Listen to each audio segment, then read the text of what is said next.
All right, let's dive into an ancient text that, you'll see, feels incredibly relevant for today, Psalm 7. We're going to break this down as a kind of road map for getting through those really tough moments when you feel completely misunderstood. You know that feeling, right? That knot in your stomach when someone gets the story about you totally wrong? It's a universal human experience. And believe it or not, that's exactly where this psalm kicks off, with this raw, heartfelt cry from someone who feels like they're under attack. And boom, right there, that's the immediate response. Before the anger, before trying to defend himself, the very first thing he does is declare where his safety is. The writer, David, isn't running to fight back. He's running to a safe place. It really highlights that first crucial choice we all have. Where do we run when trouble hits?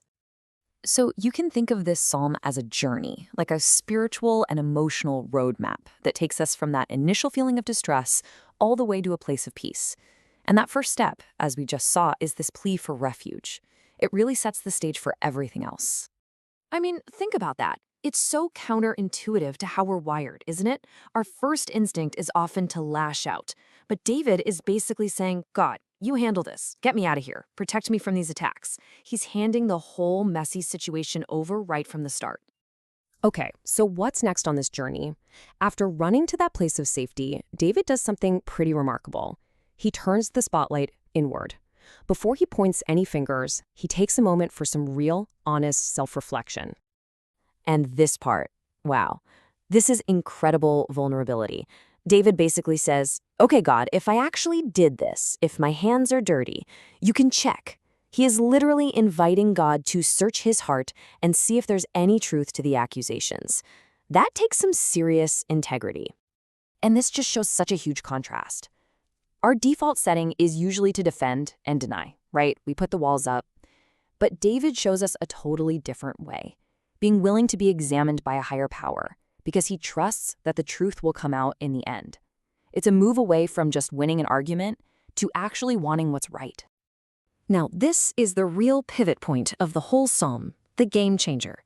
After seeking refuge and looking at his own heart, David completely shifts his focus away from his problem and onto the character of God. He calls God a righteous judge. So what does that actually mean? Well, it means there is someone who sees the full picture, who gets every motive, every hidden detail, and whose judgment is always 100% fair and true. There's just so much comfort in that idea. So when you feel helpless, when it feels like nobody gets it, this psalm is this powerful reminder that you don't have to be your own ultimate defender. There's a higher court, a divine justice system that stands up for the innocent. It just might not work on our timetable. So, knowing all that is great, but what do you do with it? Well, the next step on the journey is to actively trust in that divine justice. And listen, this isn't just sitting back and doing nothing. It's an action. It's the action of surrender. And here's how that breaks down into something we can actually do. Step 1, you acknowledge the wrong. You don't pretend it doesn't hurt. You bring it with you to that safe place. Then, and this is the key, step 2, you surrender the outcome. You let go of needing to control how it all ends. And that's what leads you to step 3, where you can finally rest in God's righteousness, finding peace because you know it's in better hands than your own. And that's the choice, right there. It's a fork in the road. He actively decides to trust God to sort things out instead of trying to fix it all himself. By making that choice, he frees himself from carrying that heavy backpack of bitterness and the need to get even.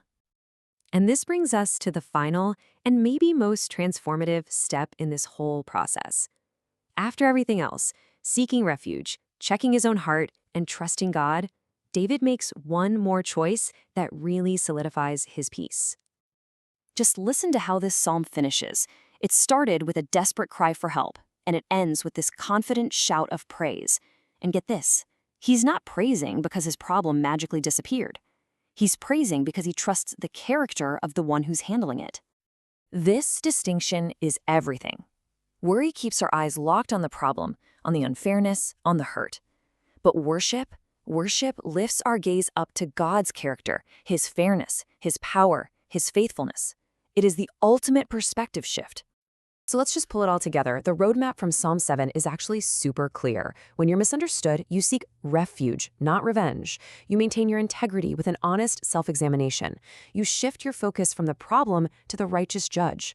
You actively trust in a justice that's way bigger than your own. And finally, you choose worship over worry to find that real, lasting peace. What's so amazing is that these words, written thousands of years ago, give us such a practical and powerful strategy for dealing with something we all still face. It's a guide to navigating life's unfair moments not with bitterness, but with real strength and peace. So I'll just leave you with this question to think about. Based on this ancient roadmap, what's one worry in your life right now that you could intentionally decide to turn into an act of worship? Thanks for joining me for this explainer.